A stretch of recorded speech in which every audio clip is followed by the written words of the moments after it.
Hello, and welcome back to another edition of Carrie's Gardening Channel. So today is September the 27th, 2019, and I was asked to do a video on my Gomphrena plants and what they look like when they're fully grown. So these Gomphrena plants here are fully grown. Now mine don't quite get as tall as what the pack says they can get. I'm not sure why, but mine don't always get that tall. So I just wanted to show these to you here. But they make beautiful plants. They're very multi-branching. This is the QIS mix.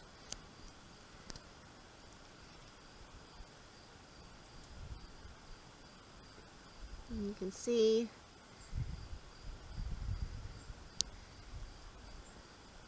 now these can tolerate drier soil.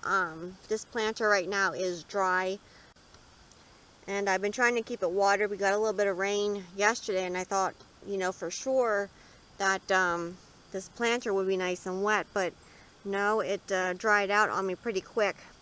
And these grow nicely in window boxes, containers, raised garden planters.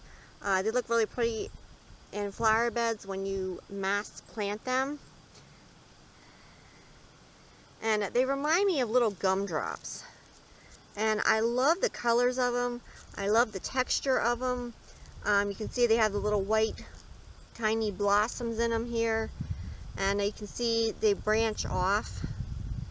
And sometimes they'll branch off like up at the top too, with two extras, like along with the top flower there.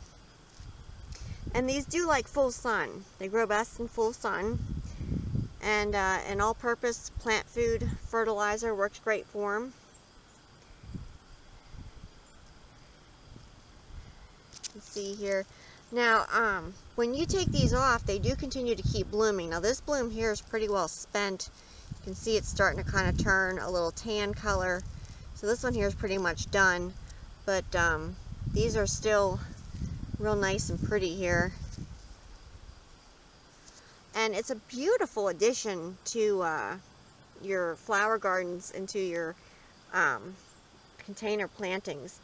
And it's one that I like to grow. It was introduced to me, I forget how many years ago, and I just decided one year to try growing it, and I really liked it, and it stayed in my garden then as a thing to keep growing, because it's just so pretty and has so many blooms on it.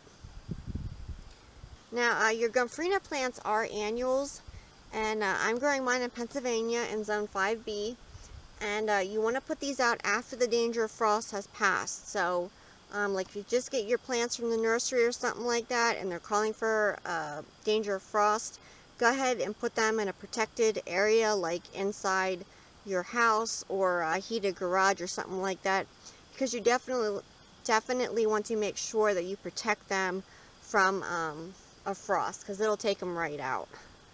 And I did do a playlist on my channel for how to start Gomphrena from seed to transplanting, and you can check that out on my channel. So if you like my video, please like, comment, subscribe. Please don't forget to hit the little notification button. It'll tell you as I put a new video on. You can also follow me on Twitter. I'll have a link down in the description for my Twitter account. Thank you for watching, and hope you have a nice day. Bye!